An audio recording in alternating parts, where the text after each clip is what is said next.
Hey guys, what is up? It is me, Pagey, here once again with another video on Legends of Tomorrow Season 3, and this is going to be my review for Episode 3, otherwise entitled Zari. So obviously before we get into the rest of the video, there is going to be spoilers ahead because I'm going to be talking about the major talking points from this episode, so if you have not watched this episode, what are you doing? Go watch it now before you watch the rest of this video. So obviously towards the end of the last episode we saw Kawasa brought back to life by this mysterious cloaked figure who is a servant of Malice.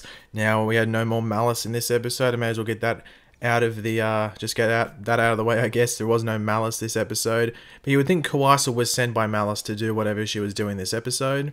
But a lot of people were asking about the whole water thing with Kawasa in Vixen. When she died, she was in possession of the water totem, so that's the whole water angle they're going for with Kawasa this season.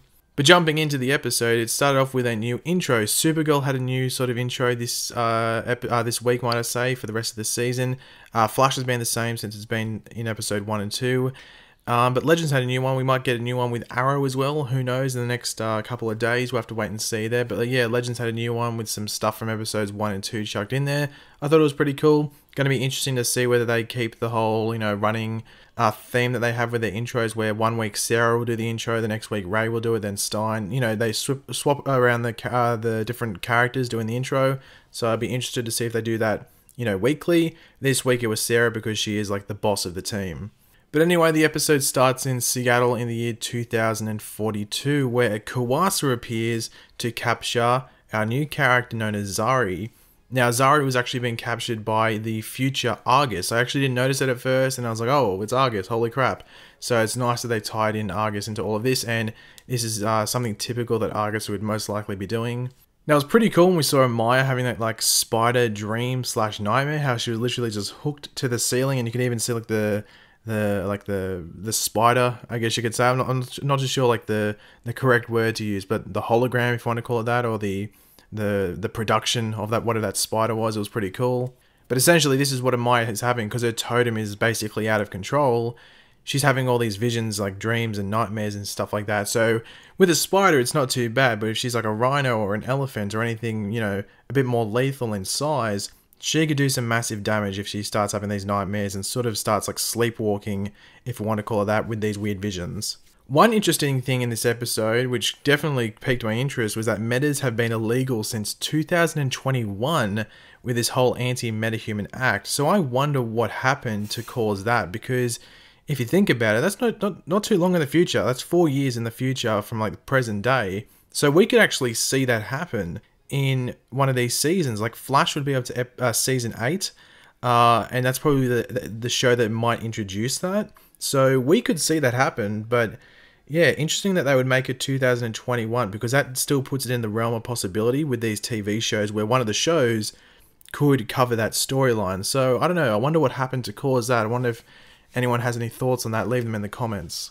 Something that is also illegal in this future is religion. So this is a big thing because Zari is a Muslim, so she's, a practicing Muslim most likely, and obviously religion is illegal. So yeah, nothing's really that positive in this future, is it? One thing I thought was weird, but I think they did it just for some future stuff in this season, was when Sarah lost pretty easily to Kawasa in that fight. You don't see Sarah lose too much. She can lose, but it's usually not easy. It's really, really close. Sarah, one move and she would have won. But Sarah got pretty dominated by Kawasa in that fight, which I found a bit strange.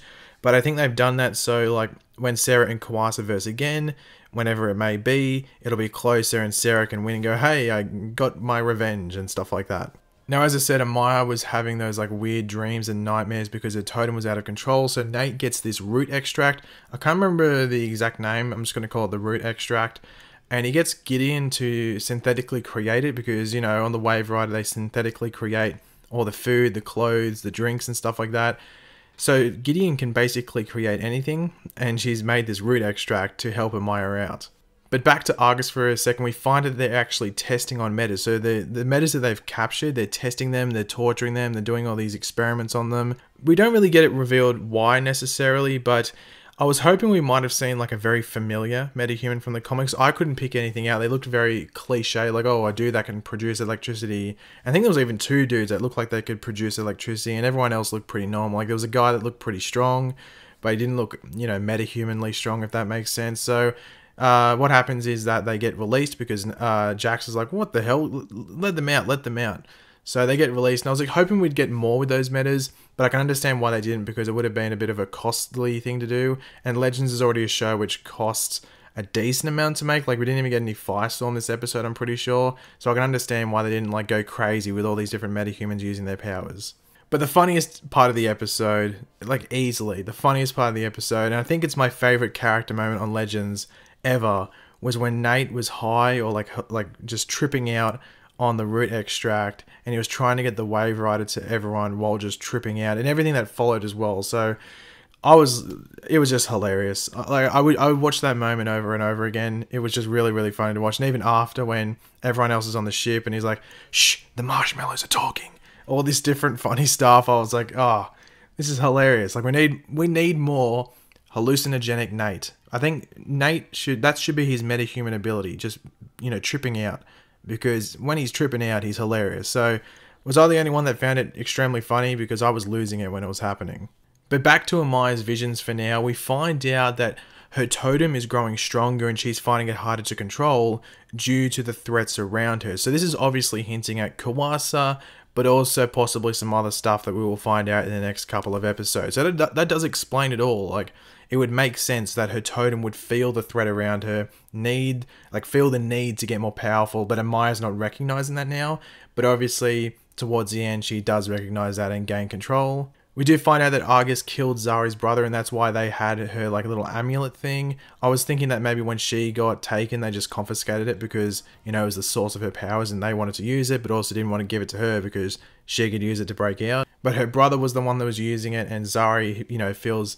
Well, it's the last part of him, so she wants it back. But in regards to Zari's powers, I'm a bit confused by them, because is it only wind abilities? Because in the comics, the little amulet thing she has, even though they do reference what this thing is she has might not be an amulet, in the comics, the counterpart to this object does a lot more things than just this like wind ability, like creating tornadoes and stuff. She can do a lot more with it. Like, she can move really fast when she wears it. So I think they've, narrowed it down to this one ability for now, at least, just maybe to keep the character not as overpowered. They might explore more abilities in the future, but for now it just looks like it's like a wind totem essentially. But as I did say, Amaya did seem to regain control, and there's like a hint at Kawasa and her connection to her. Like, it's Kawasa knows that Amaya is her grandmother, maybe, because if you didn't know that, Kawasa is Amaya's other granddaughter. So you have Maria McCabe, who is the Vixen in modern day. That's one of Amaya's granddaughters, and Kawasa is the other granddaughter. So Kawasa, I'm assuming, knows that connection. She knows that Amaya is her grandmother, but Amaya at this stage doesn't know that Kawasa is her granddaughter, but I think she has a feeling there's some sort of connection there. Now, as I was saying, in the comics, Zari possesses an amulet. It's called the Amulet of Isis, but it is revealed that it's a totem like Amaya's. I don't know if Amaya's just presuming that it's a totem, and it might get revealed later down the track that it is an amulet, but they were calling it an amulet and now they're calling it a totem. So what it seems like is that it is a totem, and maybe it's like a wind totem. So how Kawasa has a water totem, Vixen has the totem which has like all the animal abilities.